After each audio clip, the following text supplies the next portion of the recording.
Welcome to the Women in Fitness Business podcast, a podcast to help you attract incredible clients, make more money, and live the life of your dreams.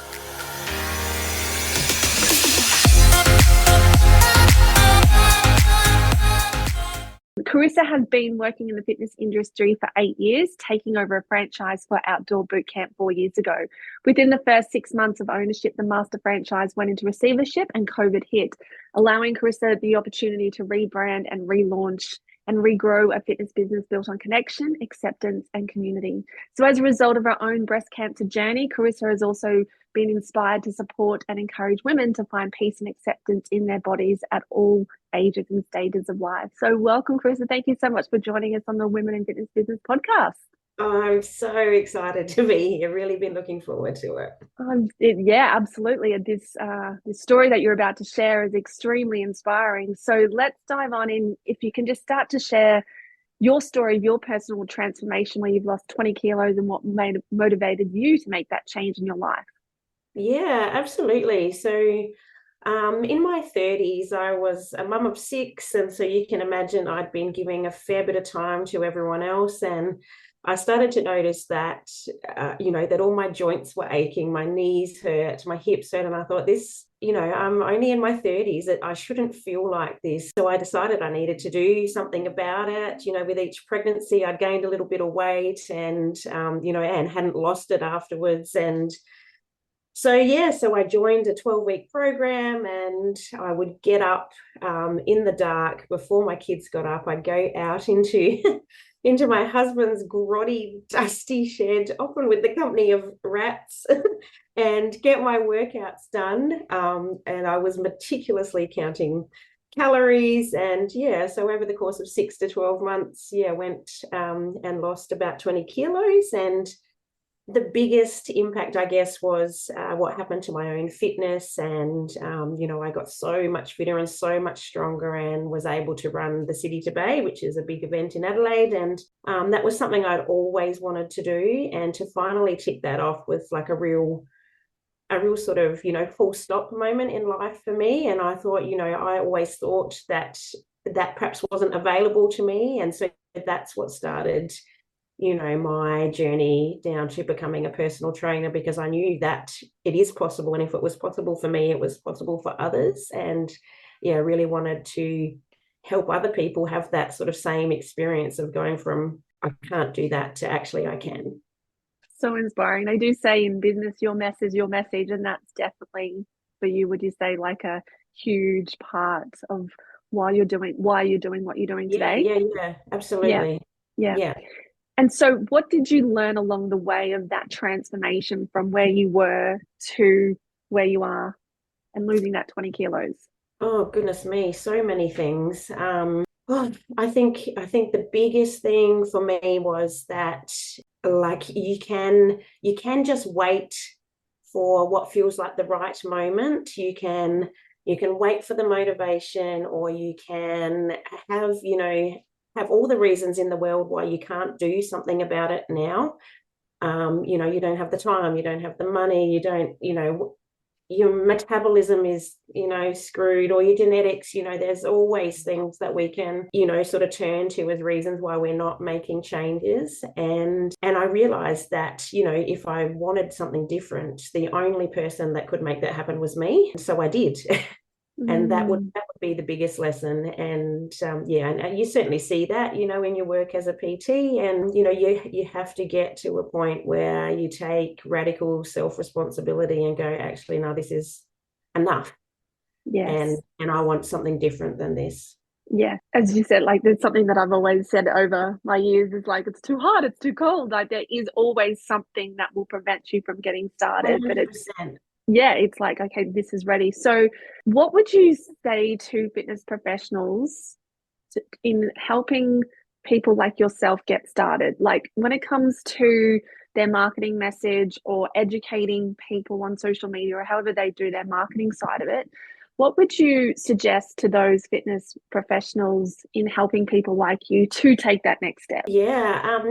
I know through my own marketing that a big factor is connecting with those people. So I need to speak to them in their language. I need to share my story often because it resonates. And I know, I've had people say, I've come to you because you get it, because you've been where I am and you understand. So I think it's important to be personable and to be vulnerable and real and to say, I totally understand that, you've got the kids to sort out and you've got this that you need to do and you've got that, but at the end of the day, someone else will always, have an agenda for our time unless we make an agenda for our time ourselves. And, so you do have to go, I'm drawing a line in the sand for myself. And because I want to be here for my kids, because I don't want to be achy, you've got to connect in with all of those pain points that they all resonate with so that they can feel seen and heard and then go, actually, maybe I can take that first step because maybe I'm understood. There's so much gold in that, what you just said. That's exactly right. Being relatable, understanding, sharing your story, showing that you're real, showing that, there's maybe on a Friday night you actually go out and get pizza. People like that. They sometimes have this misconception about how fitness professionals operate like day to day. And so it's just really great to see that. So I love that. That is absolutely beautiful. So you mentioned your passion for helping women find peace with their bodies at all ages. What specific strategies or mindset shifts have you found the most effective in achieving that? The biggest aspect has been just to start a conversation about it. For myself, I grew up in a family where all the women were always dieting. And, and I was determined that I wasn't going to be that woman for my daughters. But that's not what happened. But, but it's, dieting and not being at peace in your body and feeling like you've constantly got to be changing something or shrinking it or, hiding wrinkles, that's the message that we are surrounded by. And I think it becomes, we accept it unconsciously that is what's normal and what we need to be. And so, I think the biggest thing is having conversations and letting women know that, the other women that they're looking at thinking, well, they've got it all together are actually probably feeling exactly the same. Are feeling just as vulnerable or having the same unkind conversations with themselves internally.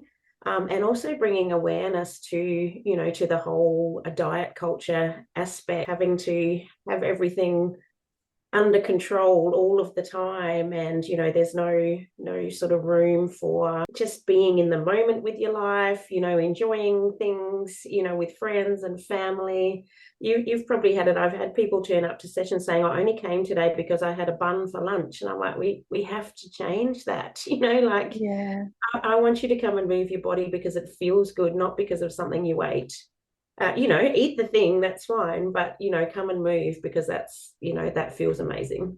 I love your real and honest approach, like to how you're communicating your message to your people is just brilliant. It's like just raw, it's authentic, and people connect with that on such a deeper level with you. So, as you mentioned, life is extremely precious and you went through some challenging times in your life. So you mentioned before about your breast cancer. Can you just talk a little bit about your journey and the impact that it had on your perception of your body and the approach to health and fitness? I just on a whim, booked myself in for a mammogram late last year, and I didn't expect, as you do, I guess, anything to come of that. And then 3 weeks later, got a phone call saying, oh, we need to have some more investigating done. And when I got that phone call, I knew something was probably not right, and went on to discover that I did, resulted in having a right mastectomy in January this year. And so it's really interesting because I've always been big chested and I hated it. And so, I spent, 30 odd years wishing that I had smaller boobs. And then all of a sudden I've got one less. And it was a really interesting time I was so grateful that was the only treatment I needed. So grateful for that outcome. And also at the same time, so much grief over, what's been lost, how things look different. And also a bit of, feeling like I needed to apologize to my body for hating on what my body had been for all those years. Definitely over, well, what are we, about 8 months post-surgery now. Been a real journey of, I guess, firstly allowing, any of the feelings and emotions to be there that come up. But it's certainly been a balance of, grieving what was lost and also accepting, what the new normal looks like. It's absolutely, enhanced my desire to support women. You don't need to have a breast cancer story, but, to feel fantastic in the body that you've got, and I certainly didn't want to spend any more time thinking that I needed to change something, when a life can be over, in a second, and wanting to shrink or cut or, change the way our bodies look seems like such a waste of our short existence here. Yeah, absolutely. With every challenge, like I always say, does come wisdom and lessons. Yeah, 100%. And yeah, it's taking the time to look at those lessons that particular, whatever is happening in our lives is giving us, because it helps us to be able to move forward and not be in that victim mode, and learn from that and help other people as well, which is just, you can't put a price on that, because life is just so precious. We don't know what is this afternoon, and it's like I always say, I treat every goodbye as if it is the last, because you just don't know. And so it's just, a few things have happened the last couple of weeks in my world, and it just brings to light just how precious our loved ones are, and we just can't take that for granted. I love that you are now sharing that with others and helping other people with that. It's just so important. I think our time and our health are our two greatest assets, and they're irreplaceable.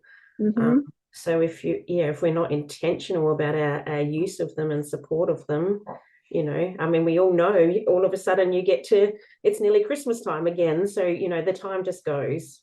It does, yeah. And as and I get this as a fitness business owner, is that we're always wanting to be better, we're high striving women. I get that, but I always say to my clients, it's like, yes, I get that that's where you want to be in your business, but day by day, it's those moments of the sunrises, the sunsets, the kisses, the cuddles, the simple things like coffee with your loved ones. Those sorts of moments are the most important. And so when you're incorporating that into every single day life, your life just gets to be just magnificent, because you're not just focused on, I want to be here in my business, I want to earn this amount of money, which yes, I get, and I'm all supportive of that, but it also starts with right now, is like being with that moment, like what brings you joy in that moment, because joy and love is so important. I've been speaking with my clients just recently, because there's this time of year, there's so much stuff that comes up on social media about, quick, get beach body ready, and, summer's coming and all of that stuff, and lots of posts about, what goals this year didn't you meet, that you set in the new year. And I've been saying, we're getting into that busy time of the year.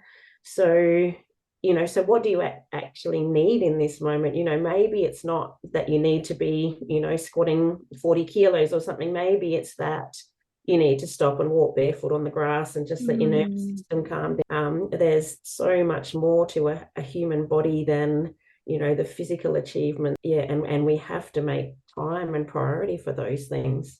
And we have to listen to what the body's saying. And, right now, what I'm hearing is that there is so many women burnt out, overwhelmed, tired. And, it's listening to your body. If your body feels like it needs to sleep. If your body's telling you to have a bath, go and have a bath, because it can get caught up in this busyness. But when we're not filling up our cup, then we can't be the best business owners. We can't be the best mums, partners, whatever it happens to be. It all starts with making sure that we're full. And we have to start making that a priority, because they're like in the past, it's always just been go, go, go, and, focusing on other people, which I still, still very important, don't get me wrong, but it first starts with us. Absolutely. Yeah. Yeah, I think I mentioned earlier, if you don't set the agenda for your own time, especially as a woman and especially in business and especially as a mum, there will be so many other things that will set the agenda for you. Yeah, absolutely. Absolutely. It's all about being intentional with your day. Like even just before we jumped on here, it's like mapping out the week and it's taking time. All right, when am I doing my exercise this week? Putting it in, like that just becomes a priority. So what advice do you have for women who have experienced significant body transformations or health challenges? I was thinking about that question, and I've had so many conversations with women over the years in bodies of all sizes and shapes, and pretty much without question, didn't matter what someone looked like, whether they had undergone a transformation or they wanted to undergo a transformation, all of them looking for that transformation to be the answer to feeling confident or to being happy or to being able to have the kind of relationship they wanted. And my biggest advice would actually be that the answer is not in your transformation. And I think that's why so often we see transformations, where people will then regain weight or, yo-yo up and down. All of those women had challenges in accepting their bodies at, whatever they looked like. And so it's important that we impart that, the real work actually happens in here. We can do all the exercise, we can eat all the right things, but if inside, we're still hating on ourselves or just being unkind or not giving ourselves compassion, whatever transformation happens on the outside doesn't actually change the thing that we want it to change. And that's, the feeling good and proud and worthy and enough on the Everything starts within.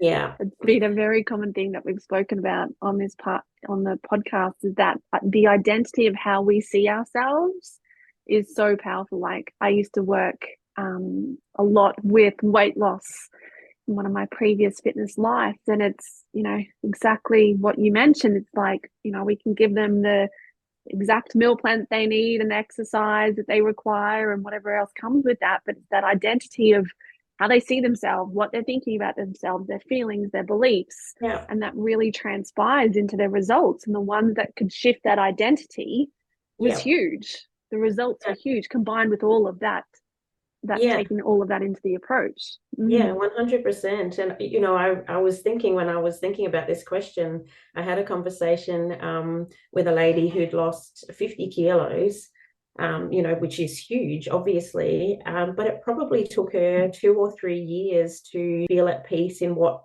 her body was. Now she's like, I look in the mirror and I don't recognize who I am. So we are so much more complex than, the calories in and the calories out. I think we need to, encompass that as fitness professionals. When we're working, especially in a weight loss sort of scenario, we need to factor that in, that needs to be 100% agree. Part of the process. Yep, 100% agree. That is super important. Now, you're a busy lady. So how do you balance your roles as a mother of 6 and a fitness professional? And what insights can you share for other mums? Because lots of us are mums and we have demanding schedules. Yeah. So what advice and insights can you share? Yeah. When I was thinking about this, I'm thinking, oh, goodness me, how do I juggle it? Well, really badly sometimes. You're human.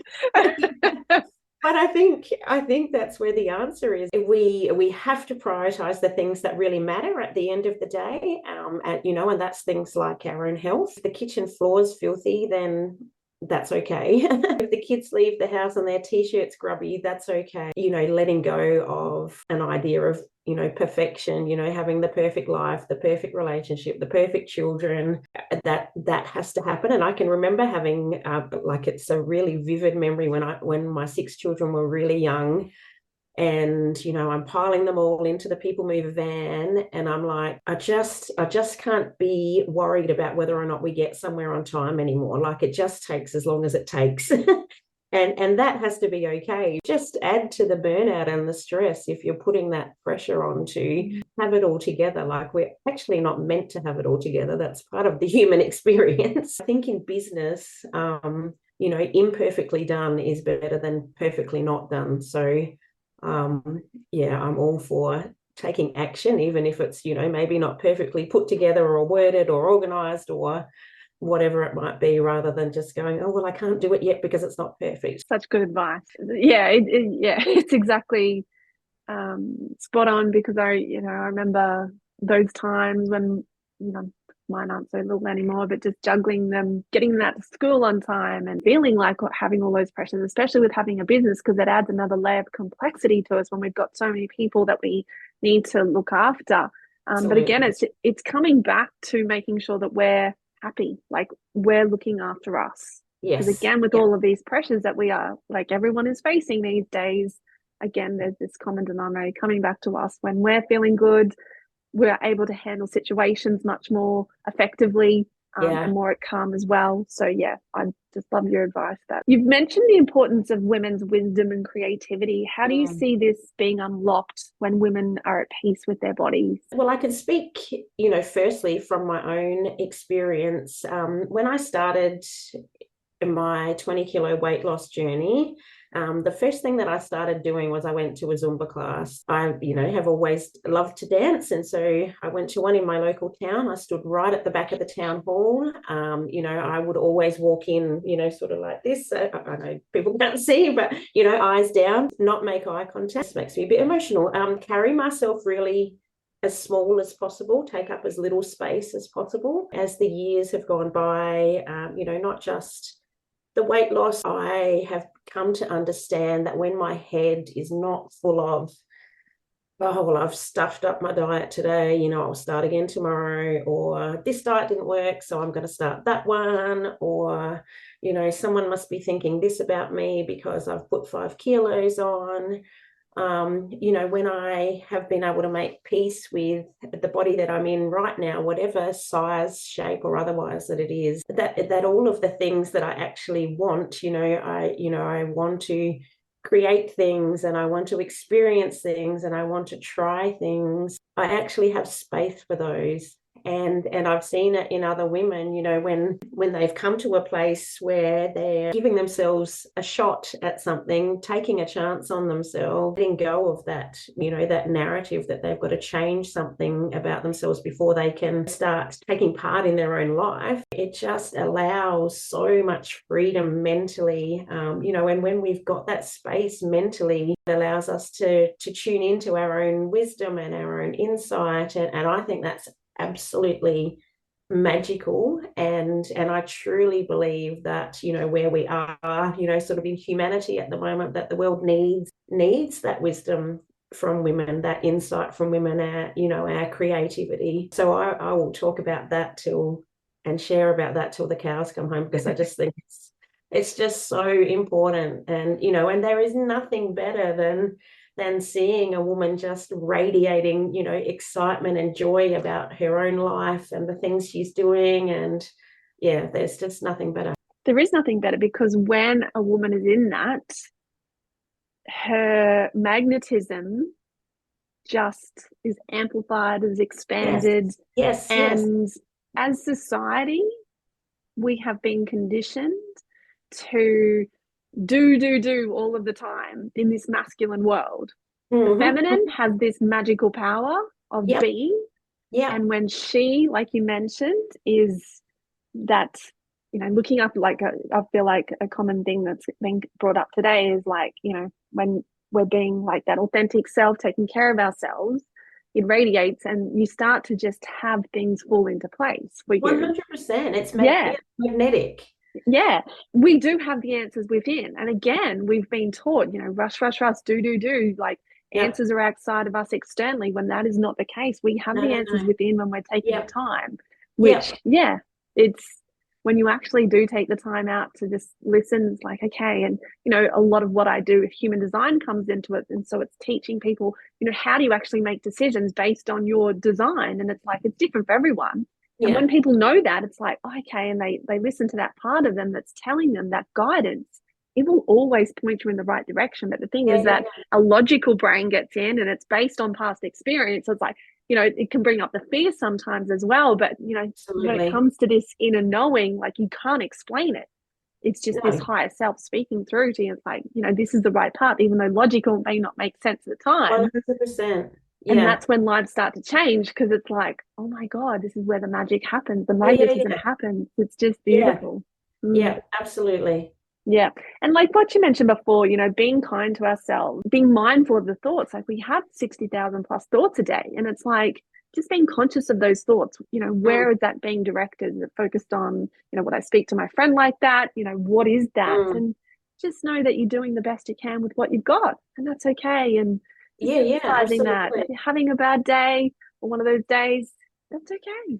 You're doing a Yeah, good job, yeah, yeah, absolutely. instead of beating ourselves up all the time, which we can Yeah, tend to yeah. do. I don't know, sometimes get stuck in a place of, feeling like it has to be black or white. It has to be one way or Mm. the other. But, like when I speak with women about, body image, I'm like, they're like, well, how do I, have peace in my body when I'm unhappy and I want to change it? And I'm like, well, you can still treat your body with kindness and respect. Like, even if you need to lose some weight because you're having surgery or something, those two can exist at the same time. Mm. It doesn't have to be one or the other, or all The or nothing. duality.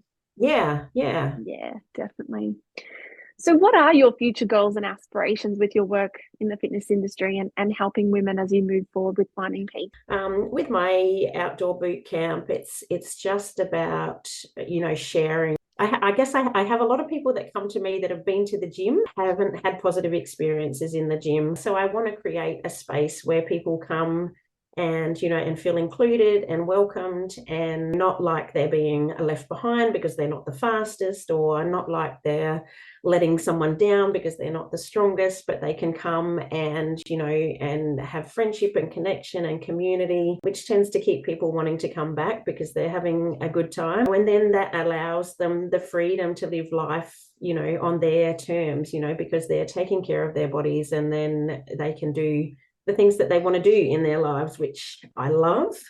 So fitness becomes an addition, a positive addition, rather than something that they feel like they should do. And then, early next year, I'm launching a course, Euphoria, it's called, for women, which is all about sort of unlocking our narrative around our bodies and the messages we picked up generationally, and rewriting those stories in order to unlock that beautiful wisdom and inspiration that women have. So that's my plans. The ripple effect on that is huge. I love it. It's taking Yeah, it to a whole nother level. So yeah, needed right now. I love that. yeah, yeah. So, what advice would you share for fellow fitness professionals on how to approach these sensitive topics with authenticity and empathy?